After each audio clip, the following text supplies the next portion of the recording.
somewhere along the line, a cat had gotten into the kitchen at Indian Rock, and had maybe either eaten something, or was there cat vomit or something like that. Some made a mess of some sort. Cat left behind something,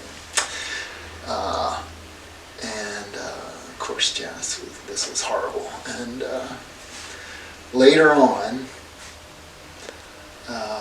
maybe a week or a couple weeks later, Carolyn decides she's gonna prank Janice and act like this cat is back. So they had there were several staff members in on this. Yeah, so they borrowed one of our kids. It was all planned out. Yeah. It was early in the morning, so Janice got here pretty early, so they had to get into the kitchen earlier. Carolyn was physically small enough to fit inside one of the kitchen cabinets. So she's in a cabinet with the fake cat going meow.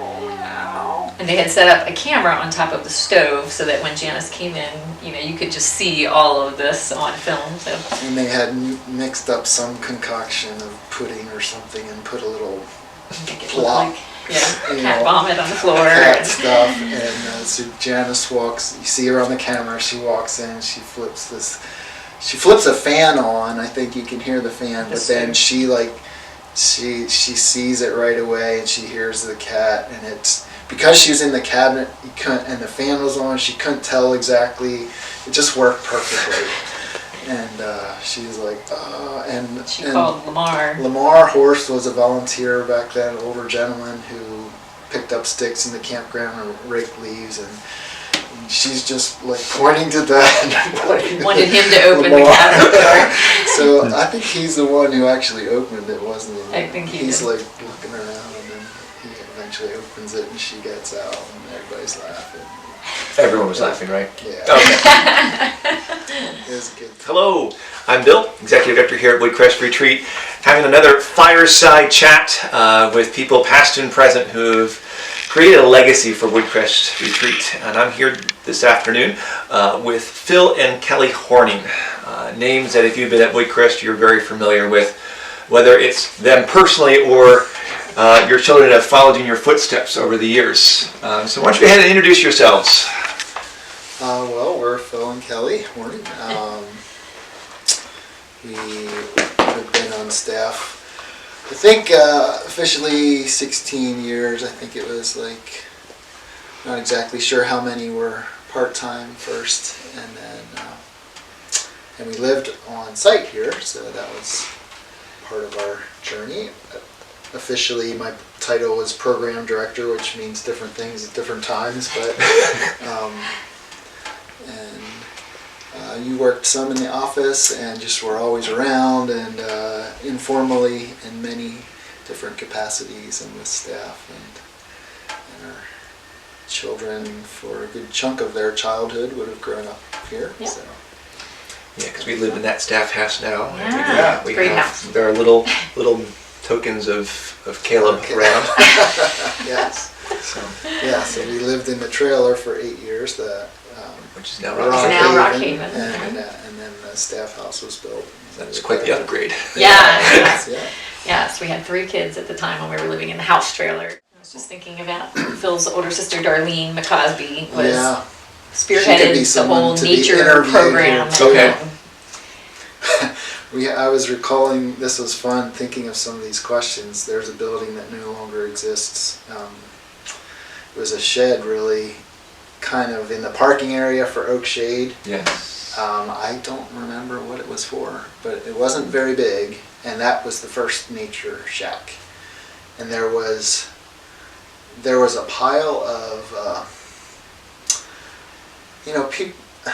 people would find things like construction-wise, maybe camp can use that sometime, and someone had found some like odd-shaped cement blocks. So there was like truckloads of these cement blocks dumped in a pile up near Oak Shade. So some of those got used as shelving for the first nature shack area. There are probably some still floating around here, I don't know. But the nature program, Darlene had She volunteered hours and Countless hours. hours. And made that a really great aspect So that means when you guys started, it was just the 2 or 3 weeks of day camp. 2 weeks. Yeah, 2 weeks. So explain to me, because it's a lot more now, and from what I understand, that really came during your tenure and your vision and your leadership of programming to make some big steps and some big changes. Yeah, so I guess the first summer we didn't really, we just kind of went with what was established there. Now we would have had, basically we were going off our experience at Bethany Birch's camp, so a lot of things we did were modeled off of what we knew from that. And then gradually, as we connected with other camps, how we learned from each other and so we would have done that first summer, and I think we stayed in a tent for those. We did. Yeah. Oh, in the campground. Wow. Because Ivan and Vera would have. They were living in the house. I mean, in the house trailer. Yeah. Okay. So yeah. And I think pretty quickly we realized there was a lot of potential. Like, it was just cool to explore the whole property, and so much of it was not really used. And to think, the summer is a lot more than 2 weeks. So and I think overnight camp was our niche, because that's all Bethany Birch's offered at that point. So that's what we knew, and we're they could do overnight camp here. So I think that was a goal pretty quickly. Like, we need to try some overnight stuff. And you did that fairly quickly. If I recall, it was in 96. We didn't have much money or resources, but so this cabin was here. Didn't quite look this nice. Yeah, it's just one big room. Okay. Big room. And there was a building we called it the Fulmer Cabin, because I think that was the name of the property. People who build it probably. But it's hard to describe that building if you didn't see. It's no longer there. It's almost like a pavilion did have like fiberglass. It was like patched together of various different materials. Siding, It's a camp building. Even it's right below where you live. Okay. Like yeah. Wow. Okay. So between your house we and cleaned the that, building. and we spent time cleaning that up, and that was the guys. Yeah. And Woodcrest owned some cots, right? Yes. There For were what some reason cots. we don't know, because but they had some cots. So set those up in the cabin. We tried it overnight camp. So how many? Was it 1 week? 1 week. Was it a week, or was it just It might have been. 2 nights? It may have been a short week. Okay. I don't remember. With like one cabin of girls and one Okay. cabin of guys, and it went well. We had fun, and we wanted to do more of it.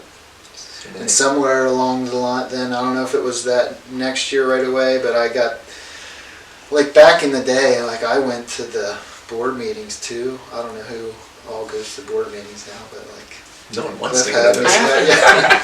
You went to the board meetings too. Yeah. Wow, yeah.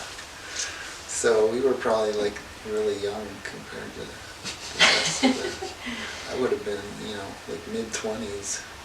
Right? Yeah, and most of the board had a real connection to Effort and Mennonite and what had been happening with Woodcrest. They were super supportive, yeah. And I think for them to see, somebody with interest and passion and helping this to grow, they wanted to do whatever they could to support it. So I got permission to build a shelter. So again, our experience at Bethany Birch's, they called them shelters. And that was they didn't have bunks. It was like a shelf for their luggage. They slept on the floor. Oh wow, okay. They made all their meals over the fire, breakfast, lunch, and dinner. So it was pretty rustic, and that was kind of, our bent. But anyway, I got permission to build a shelter, which we built on wheels in the maintenance building. And I mean, I had some, like, building experience, but I wasn't like, a trained carpenter, I would say. My dad had a shop, and I knew some things, and I guess I knew enough to be a little dangerous. And we built this thing, and it stood. And I did have, I think Paul Snyder looked at, just offered some things here or there, construction-wise. So that felt good that he didn't say this is trash. Right. And then so we had this thing, in the maintenance building. We had to figure out how we're going to get it to where we're going to put it in the woods, and I think probably Paul B. Made a hitch type thing that we could mount on the, and we drilled a hole in the skid loader bucket so we could pull this thing around, and Cliff was Cliff usually was the guy on that, and we picked out a spot and tried to cut down what trees we needed to get this thing. It was interesting. There's so many things we did that we didn't really know what we were doing, and we just kind of tried them and dealt with obstacles as we went. Yeah, but it worked because now, 20 years later, we have 8 of those bunkhouses. Yeah. Over 70 kids a week. Yes. In a program I'm guessing is probably pretty similar to what you would have started. Yeah, probably not a lot different, but yeah. So what were your biggest obstacles? I can imagine there was probably quite a few, starting from scratch, a whole new program in a stage where Woodcrest is changing and adding a lot. Yeah, I know we talked about this a little bit. It felt like I was always looking for people. It was several years into it before we started paying anyone. So this was all volunteers. Yep. So, I tried to be I was not like hard-pressed salesman. Like if someone said, no, I don't think I wouldn't be pushy, but still, people at church started to stay away from me because they knew Phil's asking for me to do something at camp, and we were, any young people we knew, and them asking their friends. And it was kitchen volunteers, and any kind of food. They were all volunteers. All volunteers, whatever nurses or health care people. When we got to that point, yeah. Yeah, I think the local church and community, as community kids became involved, I feel like we've really benefited from the support of the churches and community. Yeah, and we still have. That's one of the beautiful things at Woodcrest is there's a strong ownership of the ministry here from the churches. Yeah. Okay. So Kelly, it's quite, as a young couple, that's quite the adventure to come along with this, having a wife who has followed me through multiple camp experiences. Were you like, this is exciting, or were you like the voice in Phil's head, like trying to bring reason to the craziness? Well, I guess what first comes to my mind is that I am always very thankful for spending that one summer at Bethany Birch's camp to have an understanding of the staff and what that requires of staff for summer camp to happen. The energy that it requires, the commitment that it requires, just so much. And I felt like if I had not had that experience, it would have been a lot harder to understand Phil's role and his need to be gone so much during the summer. We would always kind of talk about it as, as Woodcrest continued to grow and become busier and bigger, that it's kind of like you knew that it was a season. Right. You could not do this all year long. At least I could not. But yeah, knowing that, God has just a special thing going on and that it is for a season, made a big difference in that perspective. But yeah, our family benefited in many ways from being involved with the camp program, and the more kids we had, the less I could give to camp. Like when we first started, I was helping with the camp program, and I was a teacher, so I had my summers off, and so that worked out well, and I worked in the office and enjoyed that immensely, loved interacting with the campground. Yes. That was fun to me to go to work. But yeah, as we had more children and I needed to back off, then it was kind of like, okay, how do we make this work? And it was continuing to grow, but I felt like Woodcrest was, the board was very understanding and generous in letting us eat meals with Phil. So our kids grew up going to the dining hall for lunch, and eating with the support staff for dinner, and we did game time almost every night and fireside almost every night, and we do forest follies. They would be sleeping through it by that time then, and so. But that paid off because Caleb's been involved. Yep, they all. And Bethany was on staff for 8 years, and I think this summer, 2023, Adam said this will be the first time there's not a horning on staff. Wow, that's kind of weird. In a long time. So we're grieving that, but it has been a blessing to our family. That we can still stay connected strongly. So in that process, you had to see many times where God just sort of stepped in and took something that this isn't going to happen. There was God moments where this is the Lord stepping in and redeeming and saving and moving. Any of those stories come to mind of just where you saw God move in mighty ways? Yeah, we talked about this some too. I think you saw it continually in both campers and staff, and as we talk about it, you see the campers for a week. Well, at least in most of our context, right. As the later years, some of the day camp they could come all the weeks, but for a good chunk of our time there, they were only there for 1 week. But as the staff became more and more of a hired staff that were there all summer, it really became a community, Christian community, and seeing the growth in them and us, and then the way God challenging us together. I feel like there was a summer that it was very down to the wire it was either a male counselor or a nurse or maybe both. Every summer felt that. I'm talking like a week before campus. When I talked to Adam and he's like, yeah, I got everybody. We're like, what? Yeah. You got it too good. Yeah. No, it did feel like because, to be honest, they could all make more money at probably most other jobs, and so for them coming here was kind of a miracle, and that God calling the right people, and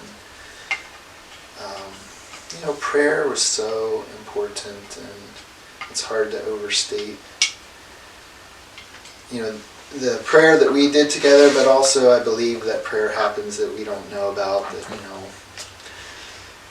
people at churches they think of Woodcrest or family.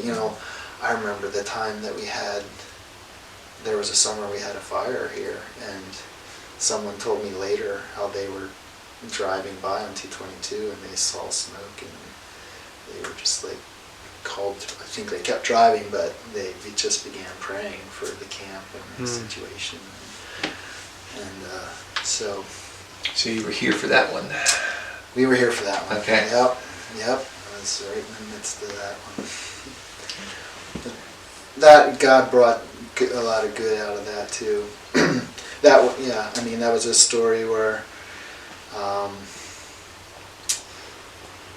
someone thought the fire was out, as I'm understanding. It was a smoldering log. And they had removed it from the fireplace and actually put it under the shelter, and no one was in it, thankfully, of course, but came back later and was all in flames. But I think someone found a Bible verse or page. There's a picture in the office of the Bible that was found. Yeah. From Job, right? Yep. And people came, was it the next day or 2 days later? And it's not a big building, but they rebuilt it very quickly. Faster than it took you to build the first one. Oh yes, yeah. And just being able to do that with I think all the kids stayed. Some of them lost stuff, so they would have been brought other stuff. The families were super supportive and understanding. And to see that group of kids and the whole camp really see that the fact that it happened earlier on in the week, and we got to see the resolution before the end of the week. That was something you don't plan in the program. But God had it planned for it, or worked through the badness of that, and that was a miracle. So going back to staff, which you said was a challenge. So how many staff would you have had at the very beginning when you were just creating? when we first hired staff? Yeah, like what did that? Didn't we Like hire the first, two men and yeah, two the women? first hired staff was 2 guys and 2 girls. Wow. Okay. Yeah. So now, just to put that in I perspective, know. Adam's hired over 70 Yeah. counselors It's for crazy. day and It's overnight crazy. When you see those lifeguards, staff support staff. pictures, it's like, I know. I can't believe there's so Do many you know people. everybody? Yes. Yeah. But that's That's exciting, wonderful. Yeah. and it's got to be encouraging to you guys to just It is. that God used you Absolutely. in mighty ways. And this wasn't necessarily at all a goal in my life. Like I said, like it was a youth group trip that I went on, and I didn't go to. I think I went to 1 day camp as a kid, but summer camp was not like a big thing in my childhood. So I really feel like God kind of just put me in this, and then I grew to love it, and then this opportunity that I never knew of, this Woodcrest. We were the ones living through it, but God used and clearly directed us. It was Him, not us. So you've alluded to it a couple times now about how God really just grew you in that journey of years here. Some examples of just, you look back like, this tenure at Woodcrest, I can see where God just changed my heart, or changed my priorities, changed my thoughts. I'm one of 5. I have 2 brothers, 2 sisters. I was probably the quietest of the group. I didn't really like to talk in front of people. I mumbled a lot. I can still remember my mom telling me, "Stop your mumbling." No, I'm a pastor and I talk. It's kind of crazy. And it can't be pretty much, we're always up front. Always up front. Right, always up front, and leading worship. I basically learned to play guitar through camping opportunities. It was that open, and I think that's something that camp offers the church too. It's opportunities for young people to have experience leading other people, their children, and they don't have those opportunities a lot,